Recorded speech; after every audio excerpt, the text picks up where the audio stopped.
दिल्ली के जहांगीरपुरी में आज अवैध निर्माण पर चलेगा बुलडोजर। एमसीडी ने कार्रवाई के दौरान सुरक्षा के लिए 400 पुलिसकर्मी मांगे। जहांगीरपुरी हिंसा के आरोपी अंसार और सलीम चिकना की आज रोहिणी कोर्ट में होगी पेशी। पुलिस हिरासत में हो रही है खत्म। दिल्ली हिंसा को लेकर गृह मंत्रालय की बड़ी कार्रवाई। हिंसा के 5 आरोपियों अंसार, सोनू चिकना, सलीम, आहिर और दिलशाद पर एनएसए लगाया गया। 1 साल तक नहीं मिल पाएगी जमानत। दिल्ली हिंसा में 2 और गिरफ्तारी। सोनू चिकना को हथियार देने वाला गुलाम रसूल उर्फ गुल्ली और पथराव में शामिल दिलशाद भी गिरफ्तार। 3 नाबालिग समेत अब तक 26 आरोपी पकड़े गए। दिल्ली हिंसा के आरोपी सोनू चिकना को रोहिणी कोर्ट ने 4 दिन की पुलिस रिमांड में भेजा। सोमवार को पुलिस ने किया था गिरफ्तार।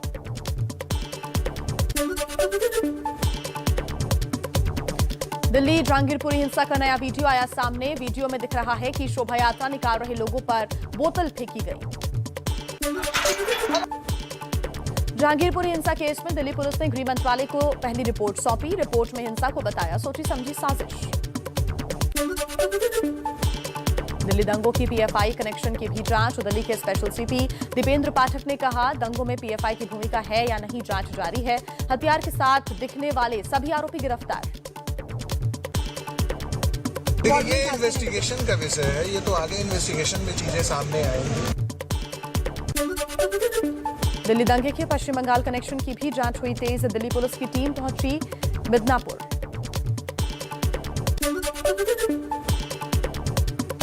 आम आदमी पार्टी का बीजेपी पर बड़ा आरोप। आम आदमी पार्टी ने जहांगीरपुरी हिंसा के मुख्य आरोपी अंसार को बीजेपी का स्थानीय नेता बताया।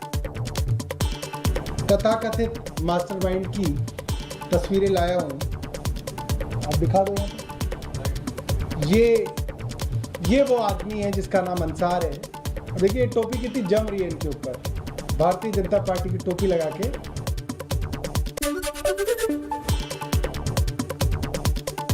दिल्ली दंगे पर आम आदमी पार्टी और बीजेपी में वार पलटवार तेज। आम आदमी पार्टी के राज्यसभा सांसद राघव चड्ढा ने एबीपी न्यूज पर कहा, दिल्ली को बीजेपी ने बिना कानून व्यवस्था वाला स्टेट बना दिया। गृह मंत्री अमित शाह को देना चाहिए इस्तीफा। केजरीवाल जाके पैर पकड़कर अरुण जेटली और नितिन गडकरी का नाक रगड़ के माफी मांगते हैं। Oh I am so sorry Arun Jaitley ji, माफ कर दीजिए प्लीज, हम कोर्ट केस विड्रॉ कर लीजिए। गृह मंत्री अमित शाह जी डायरेक्टली रिस्पॉन्सिबल हैं दिल्ली की कानून व्यवस्था के लिए। तो संबित भाई, आप और मैं दोनों चलते हैं गृह मंत्री जी से उनके इस्तीफे की मांग करते हैं।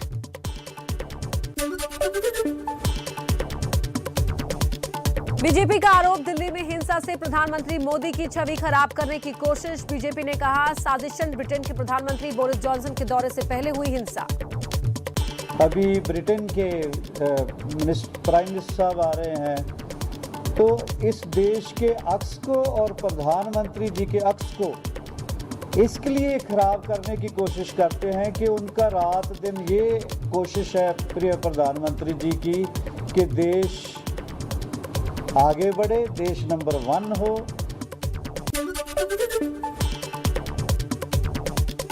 दिल्ली बीजेपी के नेताओं ने पुलिस कमिश्नर से की मुलाकात। हिंसा में आम आदमी पार्टी के कनेक्शन की जांच की मांग की। कहा, रोहिंग्या वाले दंगाइयों को आम आदमी पार्टी सरकार का है समर्थन।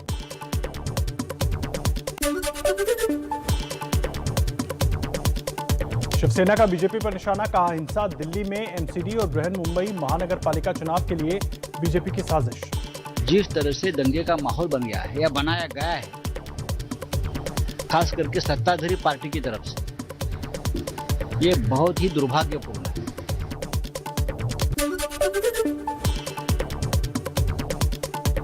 एमएनएस प्रमुख राज ठाकरे ने पार्टी के कार्यकर्ताओं को 3 मई को मंदिरों में लाउडस्पीकर पर महाआरती करने के आदेश दिए। राज ठाकरे ने 3 मई तक मस्जिदों से लाउडस्पीकर हटाने का अल्टीमेटम दे रखा है।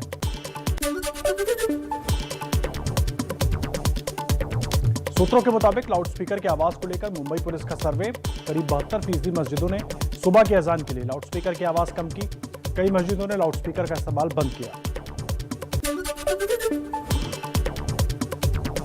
यूपी में योगी सरकार का बड़ा फैसला। धार्मिक जुलूस के लिए इजाजत जरूरी होगी। लाउडस्पीकर की आवाज धर्म स्थान से ज्यादा बाहर ना जाए।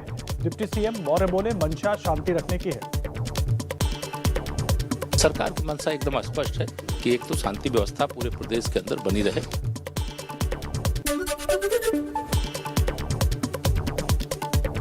मथुरा और वृंदावन में शराब और मांस की बिक्री पर रोक बरकरार। इलाहाबाद हाईकोर्ट ने रोक के खिलाफ याचिका खारिज की। कहा, देश में सभी समुदाय और संप्रदाय का सम्मान होना चाहिए। मध्य प्रदेश के खरगोन में आज सुबह 10 बजे से शाम 4 बजे तक कर्फ्यू में छूट रहेगी। बैंक और पोस्ट ऑफिस भी खुलेंगे। रामनवमी के दिन हिंसा के बाद से लागू है कर्फ्यू। राजस्थान के भरतपुर में दहशत के बीच दलितों के पलायन का दावा। कुम्हेर में दबंगों पर आंबेडकर जयंती के जश्न के दौरान एससी समुदाय के लोगों से मारपीट का आरोप। जम्मू कश्मीर में फिर से तैनात होंगी पैरामिलिट्री फोर्स की 100 कंपनियां। 5 राज्यों में विधानसभा चुनाव के लिए वापस बुलाई गई थी कंपनियां। अमरनाथ यात्रा को लेकर होगी जरूरत।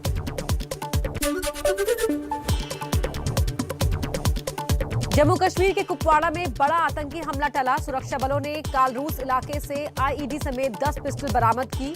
17 मैगजीन और ग्रेनेड पकड़ा गया।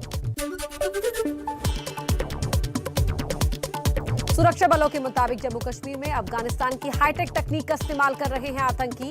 इरिडियम सैटेलाइट फोन के मिले सिग्नल सुरक्षा घेरे से बचने में मदद करते हैं ये थर्मल इमेजिंग डिवाइस। लद्दाख में चीन की नई साजिश। एलओसी से टरे हॉट स्प्रिंग में लगाए 3 मोबाइल टावर। भारतीय क्षेत्र में निगरानी का खतरा बढ़ा। लद्दाख के पार्षद कॉन्चोक स्तांजन ने जारी की तस्वीरें। छत्तीसगढ़ के बीजापुर में नक्सली हमला। सरकारी निर्माण में जुटी 7 गाड़ियों में आग लगाई गई। नक्सलियों की दहशत फैलाने की साजिश। मई के पहले हफ्ते में प्रधानमंत्री मोदी का 3 देशों का दौरा। जर्मनी, डेनमार्क और फ्रांस की यात्रा पर जाएंगे।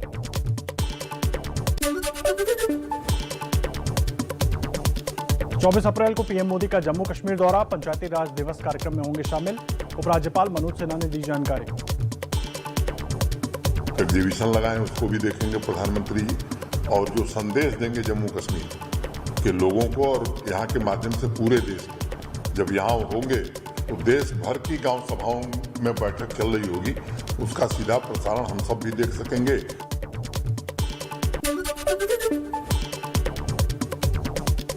पीएम मोदी के गुजरात दौरे का आज आखिरी दिन। गांधीनगर में वैश्विक आयुष निवेश और नवाचार शिखर सम्मेलन का करेंगे उद्घाटन। दाहोद में आदिजाति महासम्मेलन में शामिल होंगे। पीएम मोदी ने गुजरात के बनासकांठा में बनास डेयरी का किया उद्घाटन। एक बायो सीएनजी प्लांट का लोकार्पण और 4 गोबर गैस प्लांट्स का शिलान्यास भी किया। पीएम मोदी ने जामनगर में WHO global centre for traditional medicine का उद्घाटन किया। कहा, कोरोना के समय महसूस हुआ वेलनेस सबसे ज्यादा जरूरी। वेलनेस ही अल्टीमेट गोल होना चाहिए। साथियों, वेलनेस का हमारा जीवन में क्या महत्व है, ये हमने कोविड पैंडेमिक के इस दौर में अनुभव किया है।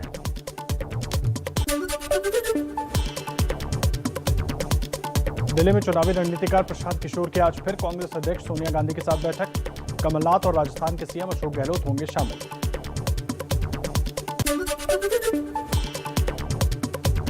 लगातार हार पर कांग्रेस का मंथन जारी। सोनिया गांधी के घर जुटे कांग्रेस के टॉप नेता चुनावी रणनीतिकार प्रशांत किशोर भी शामिल हुए। प्रशांत के सुझावों पर काम के लिए कांग्रेस ने एक पैनल बनाया। सुनील जाखड़ के बागी तेवर। कांग्रेस के कारण बताओ नोटिस का अब तक नहीं दिया जवाब। पार्टी 6 साल के लिए कर सकती है निष्कासित। 1 हफ्ते पहले अनुशासनहीनता नोटिस भेजा था। राजस्थान बीजेपी का अंदरूनी कलह सुलझाने में जुटे पार्टी अध्यक्ष जेपी नड्डा, वसुंधरा राजे समेत कई बड़े नेताओं के साथ बैठक की। अंदरूनी लड़ाई से नाराज हैं पार्टी के सीनियर नेता। पश्चिम बंगाल के हंसखाली में नाबालिग से रेप मामले में बीजेपी की फैक्ट फाइंडिंग कमेटी आज पार्टी अध्यक्ष जेपी नड्डा को रिपोर्ट सौंपेगी। यूपी के सीएम योगी ने हिंदू बंगाली परिवारों को घर बनाने के लिए 200 वर्ग मीटर जमीन दी। 1,20,000 रुपए। खेती के लिए भी 2-2 एकड़ जमीन। 1970 में पूर्वी पाकिस्तान से विस्थापित होकर भारत आए थे परिवार।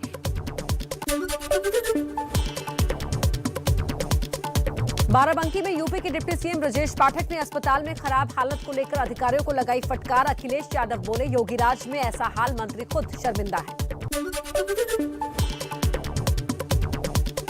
आरएलडी अध्यक्ष जयंत चौधरी आज रामपुर जाएंगे। एसपी नेता आजम खां के परिवार से करेंगे मुलाकात। मुंबई में उद्धव ठाकरे सरकार के खिलाफ बीजेपी का मिशन पोल खोल। बीजेपी की गाड़ियां घूम घूम कर सरकार विरोधी मुहिम चलाएंगी, लेकिन पहले दिन ही बीजेपी की बस पर चले पत्थर। पटना में आरजेडी के पोस्टर में नया नारा लिखा, बिहार का भूमिहार। आरजेडी के साथ बोचहां उपचुनाव में भूमिहारों ने बीजेपी को वोट कम दिया। विधान परिषद चुनाव में आरजेडी के भूमिहार उम्मीदवार जीत कर आए हैं। बिहार में आरजेडी का दावा, गिरेगी नीतीश कुमार की सरकार। आरजेडी प्रवक्ता मृत्युंजय तिवारी ने कहा, जेडीयू के 1 दर्जन से ज्यादा विधायक आरजेडी के संपर्क में हैं, तेजस्वी बनेंगे सीएम।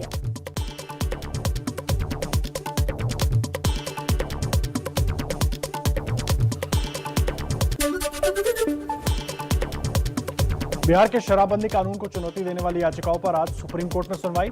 शराबबंदी कानून रद्द करने की मांग की गई है। गुरु तेग बहादुर के 400वें प्रकाश पर्व के अवसर पर लाल किला पर आज से 2 दिवसीय विशाल समागम। आज गृह मंत्री अमित शाह शामिल होंगे। कल पीएम मोदी लाल किला से देश को संबोधित करेंगे। एमपी की शिवराज सरकार ने शुरू की तीर्थ योजना। भोपाल से पहली ट्रेन आज पहुंचेगी काशी। स्पेशल ट्रेन से 1000 तीर्थयात्री बाबा विश्वनाथ के दर्शन के लिए पहुंचेंगे।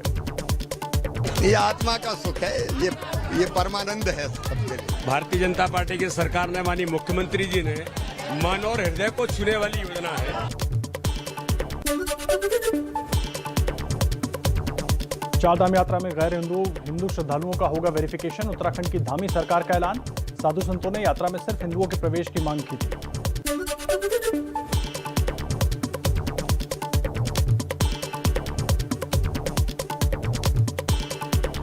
चारधाम पर सीएम धामी के फैसले का साधु संतों ने किया स्वागत। शंकराचार्य परिषद के अध्यक्ष आनंद स्वरूप ने कहा, मुख्यमंत्री के फैसले का स्वागत करते हैं। आनंद स्वरूप ने सीएम को पत्र लिखकर चारों धामों में गैर हिंदुओं के प्रवेश पर रोक की मांग की गई। वो चारधाम यात्रा में प्रवेश नहीं कर पाएगा, कोई भी प्रसाद की दुकान नहीं लगा पाएगा। ये बहुत ही स्वागत योग्य कदम है। बद्रीनाथ केदारनाथ मंदिर समिति के अध्यक्ष राजेंद्र अजय ने सीएम के फैसले का किया स्वागत। कहा, उत्तराखंड से 2 अंतर्राष्ट्रीय सीमाएं लगती हैं और इसलिए कुछ नियम होने चाहिए जिसमें लोगों का वेरिफिकेशन किया जा सके। धार्मिक और पौराणिक महत्व को देखते हुए इसके साथ साथ, क्योंकि ये जो क्षेत्र है ये 2 अंतर्राष्ट्रीय सीमाओं से जुड़ा हुआ क्षेत्र है, तो राष्ट्रीय सुरक्षा के मद्देनजर भी इस प्रकार के इस प्रदेश में कुछ विशेष प्रावधान होने चाहिए। यूपी के बीजेपी सांसद सुब्रत पाठक का बयान। कहा, जिस व्यक्ति की चारधाम में आस्था नहीं है उसके वहां जाने का क्या औचित्य है। निश्चित रूप से ऐसे कोई भी व्यक्ति जिसकी वहां के ऊपर आस्था ही नहीं, उसको वहां जाने का प्रश्न ही क्या होता है। मुंबई के अग्रीपाड़ा में कोऑपरेटिव हाउसिंग सोसाइटी की दूसरी मंजिल पर लगी आग। आग पर काबू पाने के लिए मौके पर पहुंची फायर ब्रिगेड की 4 गाड़ियां। महाराष्ट्र में नासिक के कुरन इलाके में आग से करीब 20 एकड़ की फसल बर्बाद। कृषि विभाग के आरक्षित क्षेत्र में शॉर्ट सर्किट के चलते आग लगी। हिमाचल प्रदेश में शिमला के जंगलों में लगी भीषण आग। शिमला कालका हाईवे के पास तारा देवी के जंगल दहके। गर्मियों में आग लगने की घटना बढ़ जाती है।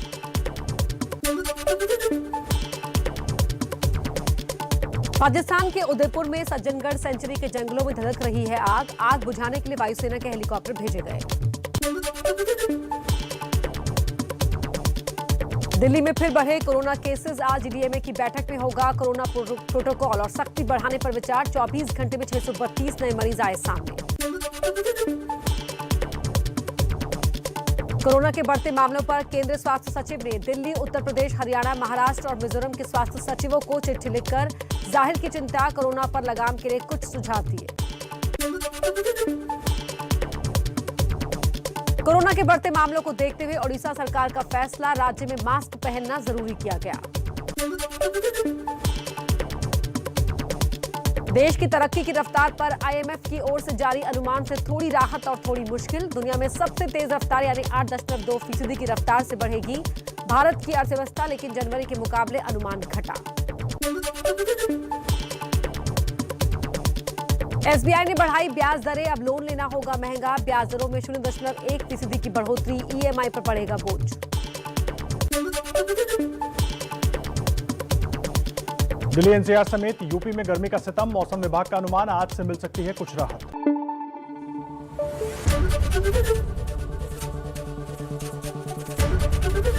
एबीपी न्यूज आपको रखे आगे।